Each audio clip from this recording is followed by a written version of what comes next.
चला तर मग आज आपण बनवणार झणझणीत चमचमीत असे कांदे पोहे। आपण कांदे पोहे बनवण्यासाठी घेतलेली सामग्री पोहा त्याला 5 मिनिटं आधी भिजवून घ्यायचे।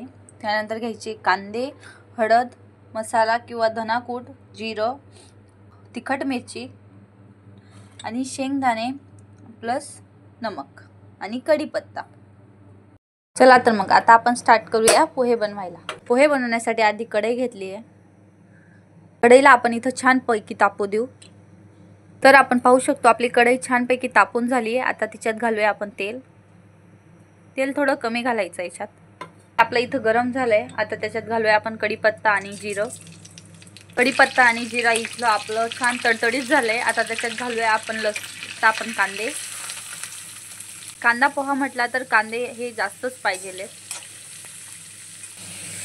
तर आपण पाहू शकतो आपले कांदे इथं छान भाजले गेले। आता त्याच्यात घालूया आपण हिरवी मिरची,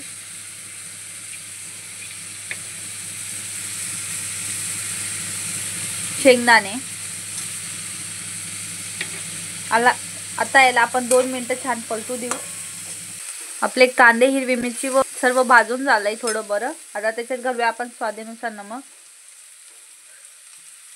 आता नमकलाही छान कालून घेऊ। तर आपण पाहू शकतो कांदे व शेंगदाणे, मिरची सर्व इथे छान भाजून झाले। आता त्याच्यात घालूया आपण गरम मसाला, जो धनाकूट व गरम मसाला म्हटला होता। आता लगेच घालूया हळद।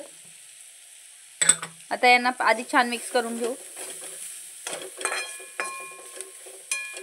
त्याच्यात लगेच घालूया पोहे, कारण की हळद लवकर जळून जाते। आता याला छान मिक्स करून घेऊया 2 मिनिटं। तर आपण पाहू शकतो आपले पोहे इथं छान चमचमीत झमझमीत झाले। आता आपण याला 2 मिनिटं वाफवू देऊ।